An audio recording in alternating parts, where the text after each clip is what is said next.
warahmatullahi wabarakatuh. Waalaikumsalam warahmatullahi wabarakatuh. Selamat pagi saya ucapkan kepada teman-teman semua yang akan menjadi audiens pada presentasi kami hari ini. Sebelum dimulai, saya mau memperkenalkan diri terlebih dahulu. Saya Pemilos Tanung Senja selaku MC pada kelompok ini, dan ada rekan-rekan saya. Pertama ada Naila Andrani selaku presenter, ada Amanda Aulia dan Novita Anggraini yang akan menjawab pada sesi tanya jawab, dan ada rekan kami satu lagi yang seharusnya bertugas mendokumentasikan kegiatan hari ini, yaitu Ulil Amri, namun berhalangan hadir pada hari ini. Nah, sebelum lanjut ke penjelasan, saya ada sedikit pantun, tapi saya butuh partisipasi sama antusias teman-teman untuk bilang cakep ya. Oke, kita mulai. Belok kiri ketemu Anya. Belok kanan ketemu Tashi. Teman-teman mohon perhatiannya karena kami mau presentasi untuk Naila Andrani. Terima kasih Pemilos Tanung Senja. Assalamualaikum warahmatullahi wabarakatuh. Waalaikumsalam warahmatullahi wabarakatuh. Saya Naila Andrani sebagai presenter untuk presentasi kali ini. Sebelum saya menjelaskan presentasi saya ini terkait tentang Down syndrome atau sindrom Down, mungkin di sini sudah ada yang pernah dengar Down syndrome itu apa? Tahu, sejuta umat, sejuta umat. Lihat di internet nih. Bukan sejuta umat. Bukan sejuta umat. Baik, saya mungkin langsung saja masuk ke penjelasannya. Apa itu Down syndrome? Down syndrome ini terjadi kelainan genetik yang disebabkan oleh pembelahan sel abnormal yang menyebabkan terbentuknya lebih banyak material genetik pada kromosom 21. Pada umumnya, manusia akan memiliki 23 kromosom yang kalau diurai menjadi 46 kromosom. Tetapi untuk anak yang menderita Down syndrome ini, dia itu kelebihan satu, menjadi berapa? Menjadi 46 kromosom. Nah, yang seharusnya masing-masing 2, tetapi untuk yang anak menderita Down syndrome ini, dia memiliki 3, atau yang disebut dengan trisomi 21. Sehingga anak yang menderita Down syndrome ini mengalami kelainan secara fisik maupun secara mentalnya. Dan saya ingin menjelaskan, kok bisa sih anak itu terkena Down syndrome atau menderita Down syndrome? Nah, kita lihat dari orang tuanya. Yang pertama, kedua orang tuanya ini menderita Down syndrome. Ibu ayahnya menderita Down syndrome. Itu kemungkinan anaknya juga akan menderita Down syndrome. Terus yang kedua, salah satu dari orang tuanya menderita Down syndrome, mau ibu, mau ayah, pokoknya satu dari orang tua tersebut menderita Down syndrome, kemungkinan anaknya juga akan menderita Down syndrome.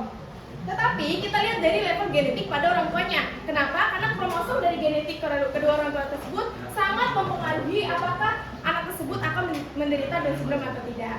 Nah, seiring berjalannya pada usia ibu hamil ya, ibu hamil pada usia tua, 35 tahun ke atas, itu 4 kali beresiko akan anaknya akan menderita Down syndrome.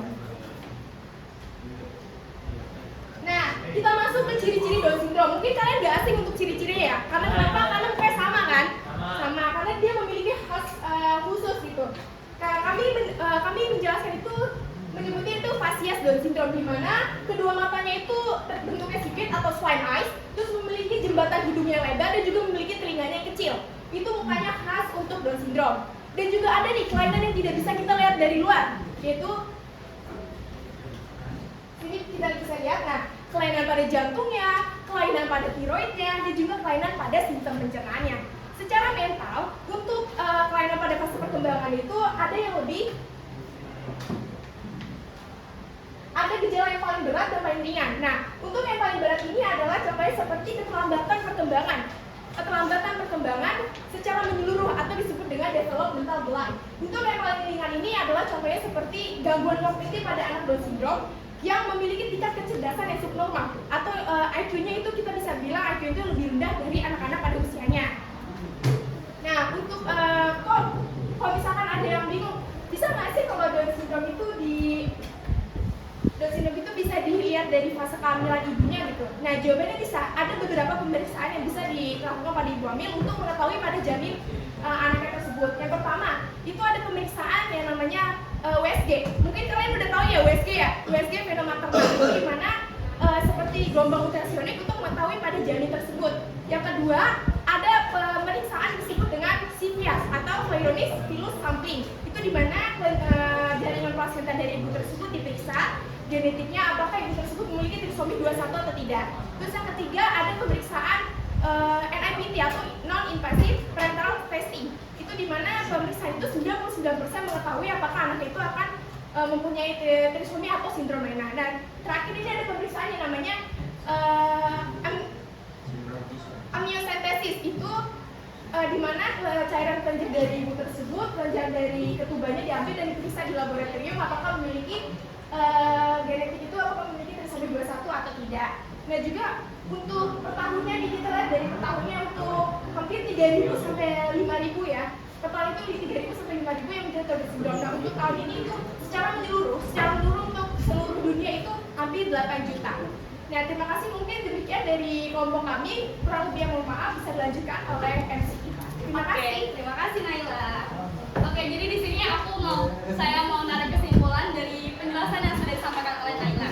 Jadi penyakit sindrom Down atau Down syndrome ini adalah penyakit genetik yang disebabkan kelebihan satu kromosom di ikatan ke-21 atau disebut trisomia 21. Karena dia penyakit genetik, penyakit ini tuh sulit dicegah. Paling kalau mau dicegah itu dari orang tuanya, seperti jaga pola makan dan lain-lain. Nah, kalau udah penjelasan kita lanjut ke sesi tanya jawab yang selanjutnya akan diambil alih oleh Manda dan Novita. Silakan. Saya mau jawab. Siapa mau nanya?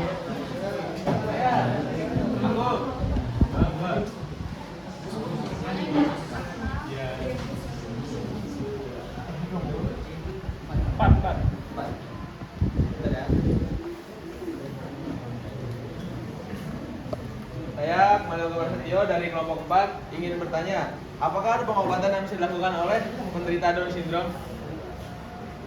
Ditampung dulu ya, Abang.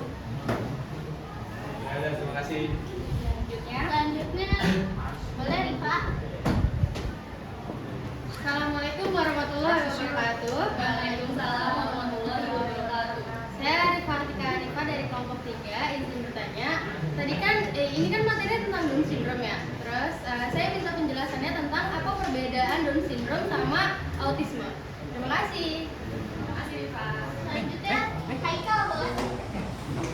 Saya Eka Ramadan dari kelompok 2 izin bertanya, apakah penyakit Down syndrome ini bisa disembuhkan secara total? Selanjutnya Dari samping yang boleh temennya. Rifana. Saya Rifano Natanafi dari kelompok 2. Apakah ada resiko kesehatan tambahan saat penderita Down syndrome memasuki usia dewasa? Terima kasih. Selanjutnya boleh Wistia. Mungkin ada yang lagi yang mau ditanyakan? Ada lagi kak?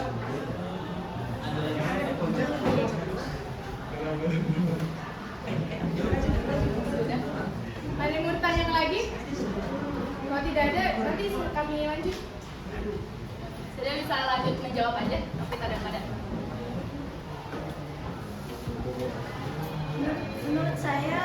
Menurut jawaban saya yang sudah saya pelajari terkait materi yang sudah ada di depan, dan untuk menjawab pertanyaan dari Rifa, saya akan menjawab Down syndrome dan autisme itu berbeda.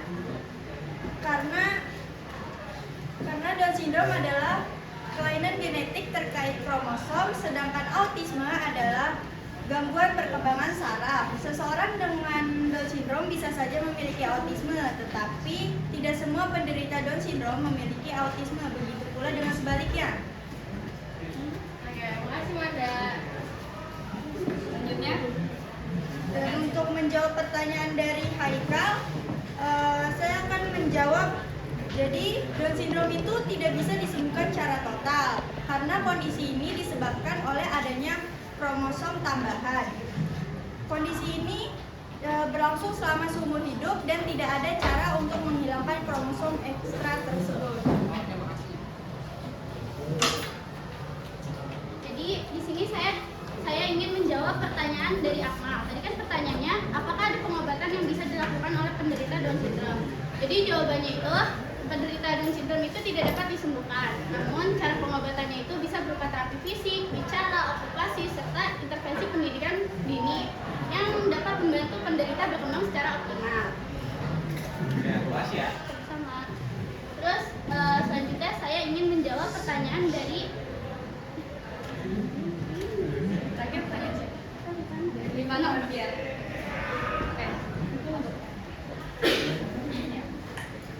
Oke, untuk pertanyaan Rifano saya akan membantu teman-teman yang bisa ditanya jawab untuk menjawab. Pertanyaan itu kan tentang resiko kan.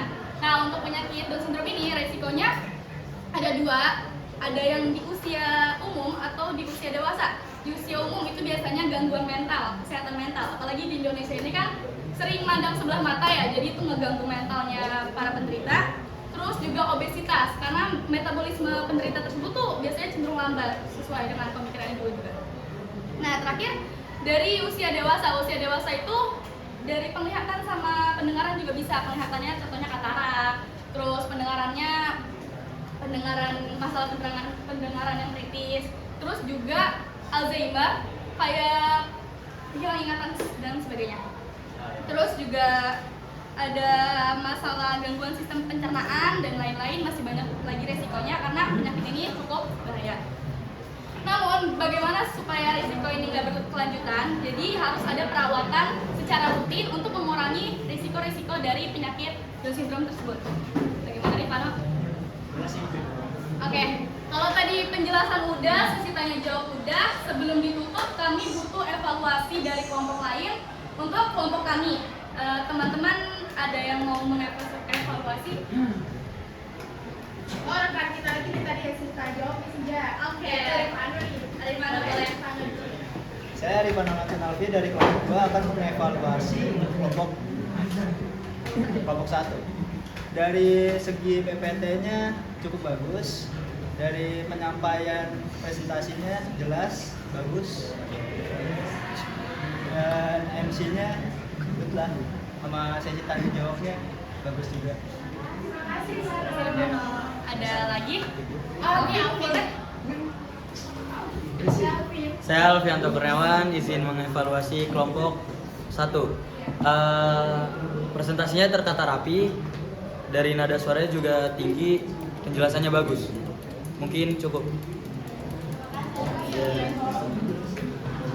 Oke, terima kasih untuk teman-teman yang udah mengevaluasi. Di kesempatan selanjutnya akan kita perbaiki jika ada kekurangan yang kurang mengesankan. Oke, cukup sekian kali ya dari kelompok kami. Mohon maaf bila ada sesuatu yang kurang mengenakan hati. Semoga ilmu yang kami sampaikan bermanfaat untuk kalian. Dan terakhir, terima kasih kepada Bapak Bima selaku guru pelajaran biologi yang sudah memberikan kami kesempatan untuk maju. Kurang lebihnya mohon maaf. Wassalamualaikum warahmatullahi wabarakatuh. Terima kasih semuanya.